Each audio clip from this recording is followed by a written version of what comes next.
We're all bored now.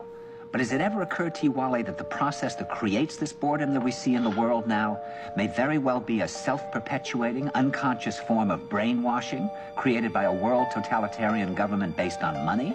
And that all of this is much more dangerous than one thinks? And it's not just a question of individual survival, Wally, but that somebody who's bored is asleep, and somebody who's asleep will not say no?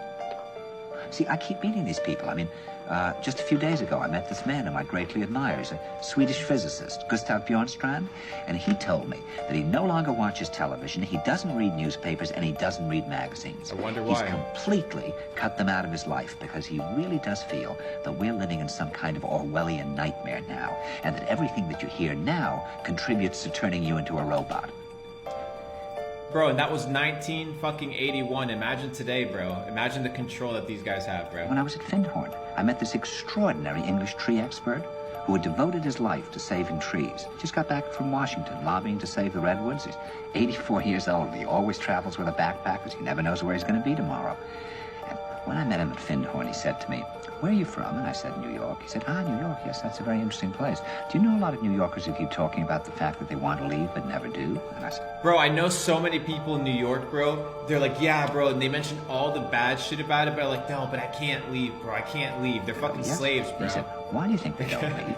I gave him different banal theories. He said, when you travel overseas, bro, you actually realize this shit's crazy, bro. Like, you're literally trapped in these fucking brick cubicles 24/7 with your fucking fluorescent light and your genetically modified fucking food and your smog and your toxic air and all the stress and all the anxiety and all the Wi-Fi signals and all the bullshit and all the propaganda and all the fucking weird stuff that happens in these major cities.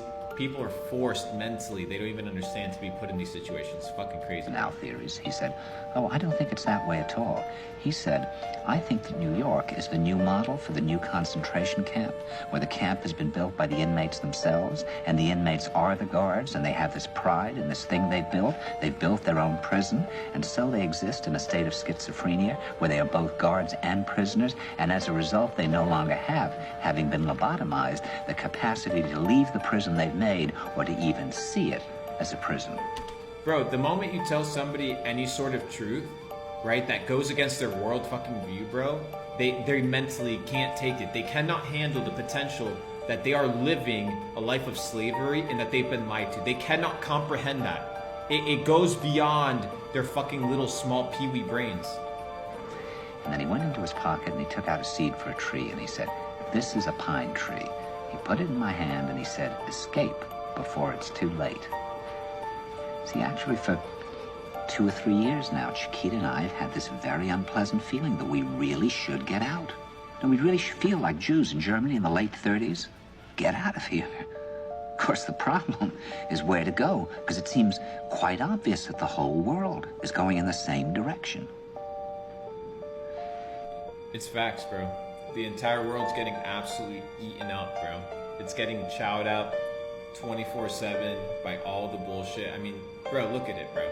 In a month they shut down the entire world. In a month they shut down the entire world. They told you 2 weeks to curb the spread or whatever it was. And now it's been 2.5 fucking years. A ton of lies, a ton of bullshit, a ton of money spent, destroyed economy, destroyed small businesses, destroyed entrepreneurship careers, destroyed relationships, a ton of fucking suicide, a ton of depression, a ton of overweight people, a ton of bad habits formed, pornography through the fucking roof, idle minds, men dumb as fuck as they've ever been, weak as fuck as they've ever been, TikTok exploding, all these bullshit ass high dopamine apps, right, are taking off. And what do people have to show for it? They're still fucking broke, they're still poor, stimulus check worked for nothing, and now they're sitting there with empty hands asking the government for more, even though we have 20 fucking percent inflation rate. It's absolutely insane. And all of this is due to one thing, the lack of knowledge and the lack of information. Most people do not have it, and anytime you mention it, they'll scoff at you and laugh at you, not understanding that the only ones that are truly free are the ones that are educated, understand how the world actually works. So that's up to you. It's up to fucking you to do that.